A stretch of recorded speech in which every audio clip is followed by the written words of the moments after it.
Welcome to 5-Round MMA, episode number 23. Today we go over UFC 159 and see what's left now that the dust has settled. We also discuss the future of the light heavyweight division and where the super fight status stands now. Please welcome Alex Ramirez and Albert Tito. Thank you very much. On top of that, we also have an interview with up-and-coming fighter Cody Stamann, so stick around for that too, guys. Yeah. Before we get into anything, how you doing, dog? I'm not doing so Last good. week your Sonnen's gonna upset, and he didn't quite do that. The hard part about it is that we'll never get to know what would happen because it was an early stoppage. So okay. I'll stop you there there. I'll stop you early right there. We'll get into that a little later on. As for right now, we got latest news and headlines. What do you got, Gary? Let's keep it on the same subject. Chael Sonnen actually thinks that Jon Jones is better than Anderson Silva. And he's 100% wrong. Wrong. Yeah, Anderson Silva is 100 times better than Jon Jones. Mm-hmm. Well, Chael Sonnen was in the ring with both of them. So, he's the only person who has...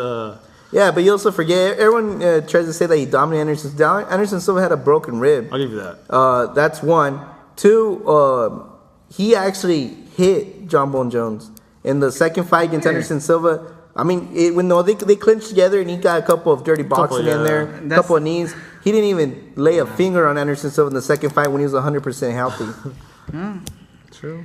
Well, on the next news, Roy Nelson to get either Daniel Cormier or Mark Hunt. So it is just rumors, though. Okay, well, Dana White brought it up in the conference that's his next fight. Daniel Cormier tweeted out saying that he's willing to fight Roy Nelson.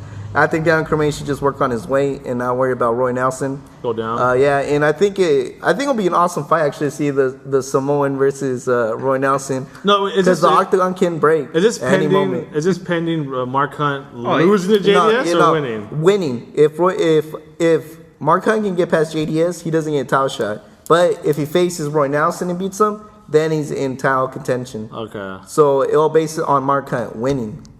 Because if he loses, I think they're going to put him right back. Stephen Struve all over again.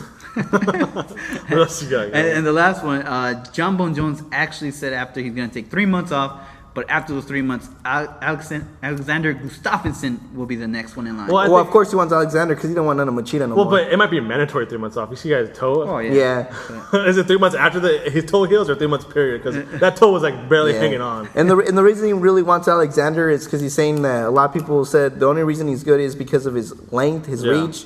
And with Alexander, he won't have that big advantage. And he can show everyone that that's not why he's such a good fighter, which I think... it doesn't matter because he's just, I think he's scared of Machida, and Machida will beat him if they face. Well, I guess we'll cross that bridge when we get to it, right? Yeah. Nice. He's 100% wrong, though. I mean, Machida will lose right, again. No. Oh, I'll take anybody's bet. You can email us at FiveRoundMMA.com. Put something Albert, not all of us. Machida. Albert. Got to. Put something Albert is wrong. Yeah. All right, so stick around, guys. We have an interview with up-and-coming fighter Cody Stamann. Stick around, guys. All right, everybody. If you like what you hear out there and want to hear more of it, make sure to follow us on Twitter at FiveRoundMMA and always check out the website, FiveRoundMMA.com. 5RoundMMA is brought to you by SportsSceneTV.net. Get all your prep school sports information at SportsSceneTV.net. 5RoundMMA is brought to you by True Athletes Training Systems. Unlock your inner athlete at TrueAthletes.com. In this corner, we have Cody Stamann. Hey, Cody, Alex Ramirez here from 5RoundMMA. Thanks a lot for doing this, man. Yeah, no problem, dude. Thanks for having me. Yeah, I was wondering, you're 3-0 pro record. You have a ton of amateur fights. Can you do us a favor and tell the fans out there your athletic background and how you got into MMA to start? Well, I've wrestled most of my life, as like most MMA fighters. It all started wrestling. When I was 16, I started boxing. When I was 18, I won the Michigan Golden Gloves tournament.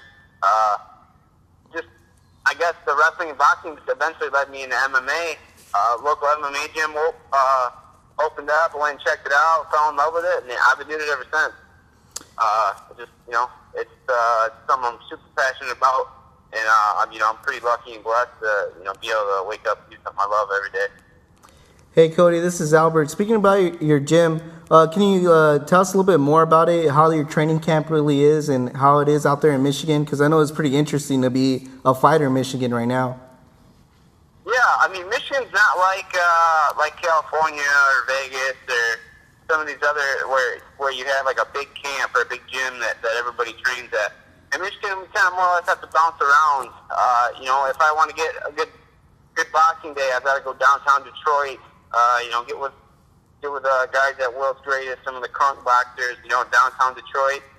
We do that 2 days a week. We go straight to the straight jiu-jitsu schools, Kaizen BJJ and Detroit Jiu-Jitsu. And then, you know, just a collaboration of a bunch of, you know, professional MMA fighters get together and, you know, do our sparring and you know, whatever else we're getting ready for. I actually have a really good group of guys that I'm working with right now. A couple, you know, high-level guys, UFC fighters, Bellator fighters, you know, just basically all the best guys in Michigan get together and make things happen for each other. You know, we're kind of in the beginning steps of putting together like a Michigan top team. Oh wow! You know, so that could be something that might pop up in the next year or so.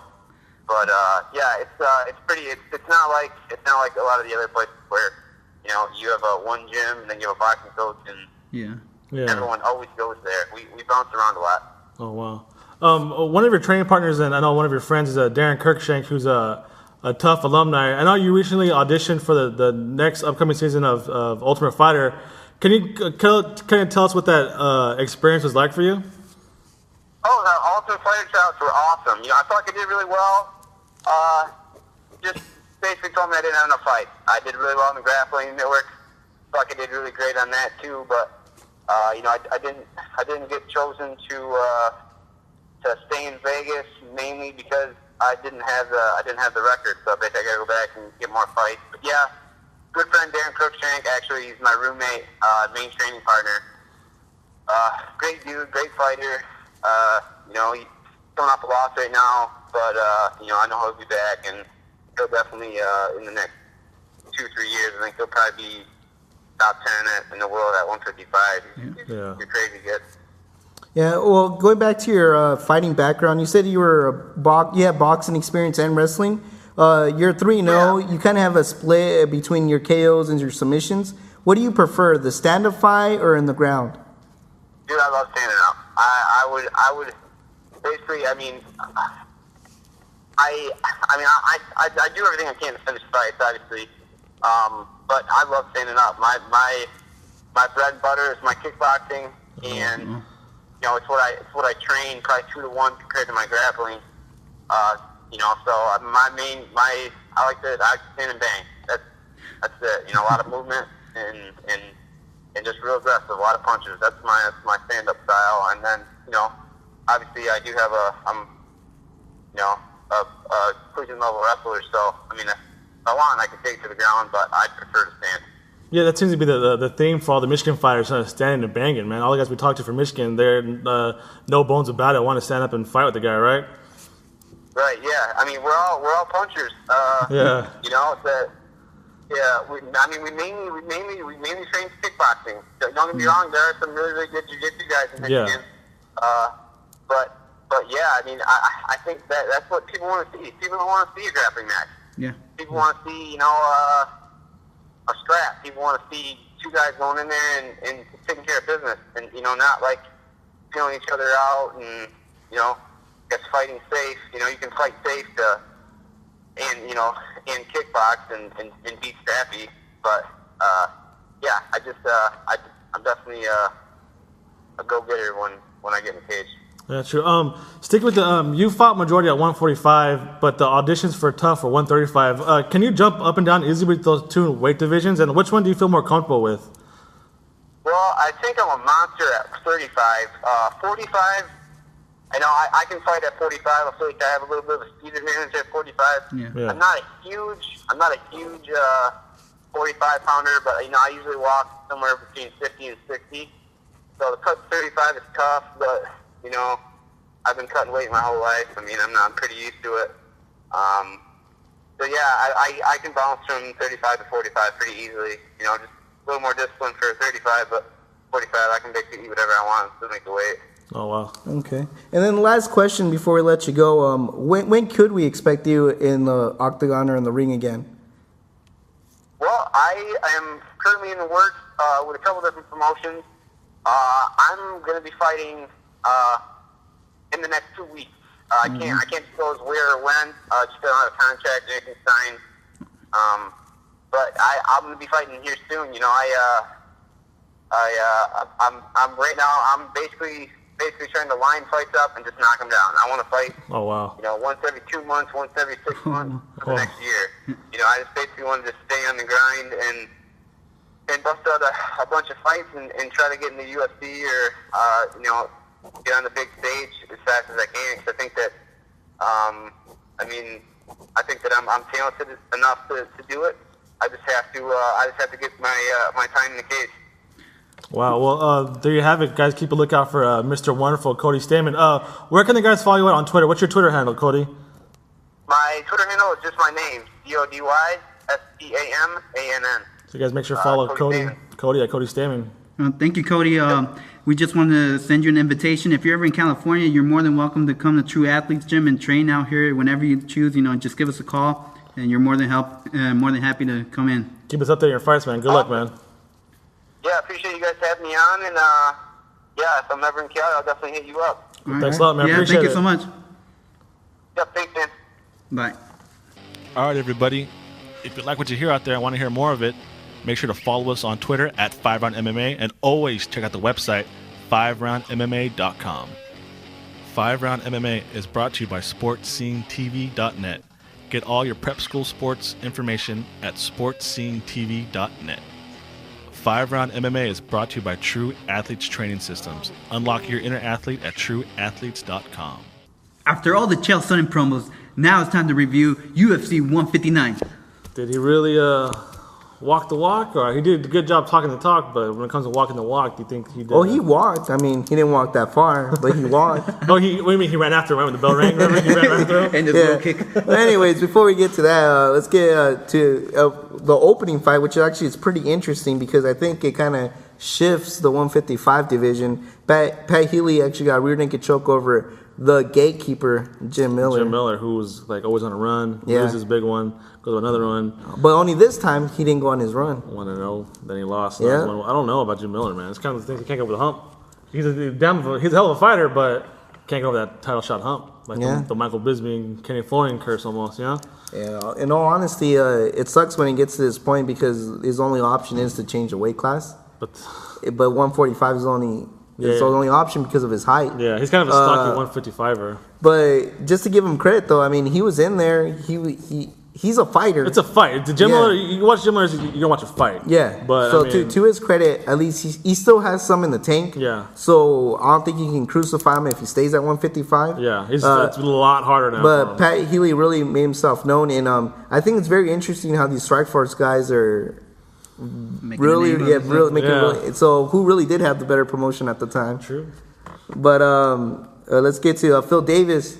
You think he got his I think Mr. Wonderful Mr. back? Wonderful coming back. I think so. I mean, it wasn't an impressive win, but it was a win. Yeah, in the post conference fight, they brought up a good point, saying that remember when him and Jon Jones were using the same sentence? Yeah. And then after that was shot loss, he kind of just got lost in the shuffle. Yeah. I always thought Phil Davis was the next champion. Yeah. I still think he's the next champion. It's just one of those guys. I mean, sometimes you're just not a phenom, and you've got some training to do and put your time in it. Yeah, and that's the type of fighter he is. Yeah, his fighting style wasn't flashy at all to begin with. Yeah. I mean, like he got a good submission wins in the beginning, but like you could tell like he was really a grinder.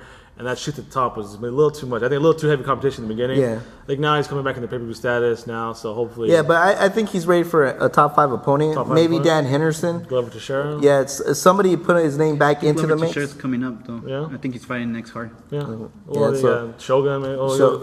but just someone out there named because I think he's ready for that competition. Yeah. And maybe depending on how good that goes, depends if he's back in the same sentence as Jon Jones. Yeah, because remember it was Jones, Gustafson, Davis.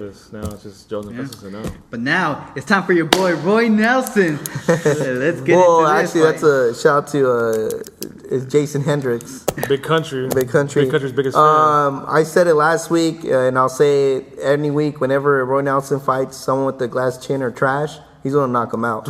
A glass chin or trash? Yeah, either or. It's either Cheick or. Kongo fill in both those categories? Actually, yeah, he plays the fence. Oh, wow. He's half garbage and half glass chin. Okay. So like Pat Barry fight glass chin, Roy Nelson fight garbage. So I'm gonna ask you: do you think he deserves a top 10 opponent after doing what he did? He's a top 10 contender. Roy Nelson? Yeah, he's number 6 right now. Does he deserve top 5, top 3? Well, history proves that he doesn't do good against him. He doesn't do good against Not him. even Frank Mir. He did horrible against Frank Mir. Verdum, JDS, all those guys pretty much had their way with him. I mean, it seems like he kind of gets up for the wrong fights. I mean, he gets up and performs for these Stephen Struves, for these Cheick Kongos, but when it comes to the big time, he doesn't perform. Yeah. Like you can beat up Kimball Slice all day want, but when you can't beat JDS, I mean, you know. Yeah. So. I think instead of Dana White saying that he should face a winner, I really think he should face one of the losers of the next UFC pay-per-view. Like what? The loser of Bigfoot Silva and Cain Velasquez, which is probably going to be Bigfoot Silva. I'd rather see that matchup, or even for Roy Nelson's sake, or even the loser of Mark Hunt and JDS. Yeah. Because if let's say JDS does lose, JDS with 2 losses under his belt is different than a JDS that was undefeated against Roy Nelson. True. Yeah. So that could play a factor. And now let's get to the famous eye poke. Eye poke. You want to let me go over the rules with this for me. So if I poke you in the eye and you can't continue, first of all, how does that go? I think from what I understood was if a guy cannot continue from an accidental hit or something like that, because you can even go back to the Fedor's first loss. They called it a loss. Yeah. When he cut the guy wide open, and then they had to stop the fight. Or whenever someone gets kicked in the groin, he can't continue. It's either a no contest or the guy wins. Yeah. I mean, just look at the Eric Silva fight. He hit the guy in the back of the head. They stopped the fight because the guy couldn't continue, and they actually awarded the other guy the win. So this is pretty weird to me. Kind that of inconsistent. Even though Michael Bisping was winning the whole fight, if he can't continue, it should be a no contest. There shouldn't be a winner, or if there is a winner, it should be the guy that can't continue, right? Yeah. I kind of disagree. There's 30 seconds left in the fight. No, but I'm saying from what history has shown us, you have to be consistent. I mean, it doesn't matter who is winning the fight. You got to be consistent. The fight was over. It wasn't. There's 30 seconds. 30 seconds left. Come on. Prime example, Sonnen Anderson won. Remember, 25 seconds after the fight. Yeah. So, but I mean, if anybody out there has clarification of the rules, feel free to email us or leave a comment. Yeah, because we're just going right off of history. Yeah, so leave a comment on the video, stuff like that. Tweet us the rules if you guys know that. But I don't know. I think Bisping, I mean, he won kind of an unimportant match as far as his head's just above water again now. So, but he'll win these matches again when it comes to another title shot. And then he'll lose to Okami. Yeah. So now, do you want me to bring up the main event? Or you just go ahead. Go ahead. So all the hype and all the hoopla lasted about 4 minutes. Yeah. 4.5 minutes, right? Yeah, something like that. Yeah. I mean, it just pretty much. Well, if it wasn't for the ref, we could have got one more minute. So, how did Jon Jones? How was he able to take down and almost dominate the ground game over such a superior wrestler as Chael Sonnen was? I mean, Sonnen got up, right? But how was he able to just use manhandle? I think it was all. Well, first of all, I think it was a shock to Chael Sonnen that he tried it in the first place. Yeah. So that alone caught him off guard. And if you actually look at the way he does his double leg and stuff like that, he was more weight orientated than technique orientated. I don't think any wrestler will go out there and say, "Dang, that was a good double leg by Jon Jones." I think he used his weight more than anything to get those takedowns, and I think just caught him off guard. I mean, who would have thought that would have happened? But he should have thought that because GSP versus Josh Koscheck is the perfect example. Yeah, I'm gonna get you at what you think is the best. Well, not only that, the best way to be a wrestler is to put him on his back. Yeah. So, I mean, Chael was able to get up after a takedown, but again, he proved to the elbows of Jon Jones, right? Mm-hmm. Those are the deadliest things I think he has.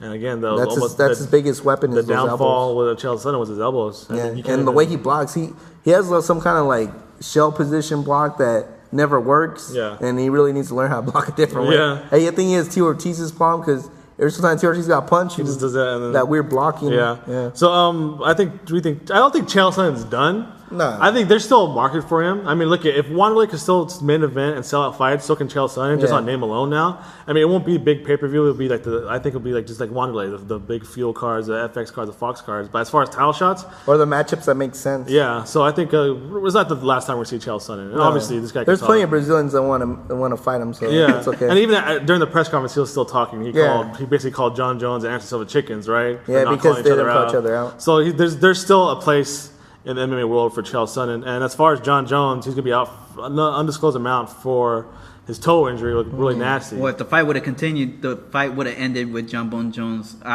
If you see what happened to Alan Belcher, or actually earlier in the fight, the dislocated thumb, they stopped the fight because of dislocated thumb. They awarded the other guy the winner. Yeah. So like, what's if the fight continues on to the second round and the doctor actually sees Jon Jones' toes, he would have stopped it and would have a new light heavyweight champion. Wow. So another dominant performance by Jon Jones. Is there any way, is there a formula to see this? Yeah, if you watch the first round of the Machida fight, I know you're talking about this. He showed how to beat Jon Jones. Everybody go replay that fight. Just watch the first round. Don't watch anything else. Watch the first round. It only lasted one round. Nothing else to watch, right? And watch Jon Jones' face. He doesn't know what to do. Even when he went and sat in the corner after that first round, I wish you could just see the loss in his eyes. He didn't know what he wanted to do. The whole time he was confused about how to fight. Yeah, his will was broken. Machida had it. That fight came down to milliseconds of a hit. Yeah, it just that Jon Jones got to it first, and then it was all downhill from there. But besides that, watch the first round. Machida has a perfect formula. Touch him in the chin. Who can get to his chin? That's what I'm saying. But touch him in the chin. I almost wonder if a really good jiu-jitsu guy might have fun with him. I mean, you saw what Vitor did. Yeah, those long arms and legs. It's like that's your disadvantage. It's like a snake wrapped around a tree, man. I think that's true. Yeah, but I mean, is there really a superior jiu-jitsu guy? Well, if Frank Mir can not get punched and get close to him. Maybe an H-bomb might get to his chin. Maybe gets his head down, I think the reign of Jon Jones is going to be a lot longer. I think so. Yeah, he just tied Tito Ortiz, so yeah, I think he's going to break Tito Ortiz's record too. So we'll see how it goes. I think that's it for this week. Yep. All right, guys. I want to send a thank you to Cody Stamann for being on the show today, and make sure to keep up to date with us. Follow us on Twitter at FiveRoundMMA. Subscribe to us on iTunes and YouTube, and always check out the website FiveRoundMMA.com. A big thank you to True Athlete Training System for the facility. We got any final words? Yeah, just that first of all, you gotta go check out their website at trueathletesTS.com. It's a phenomenal gym, awesome programs they have here. I want to thank our executive producer Ruben Lopez and George Carrillo. I'd like to thank our producer Guillermo Cedar, our sound engineer Ollie the Trolley, and thank everybody for listening.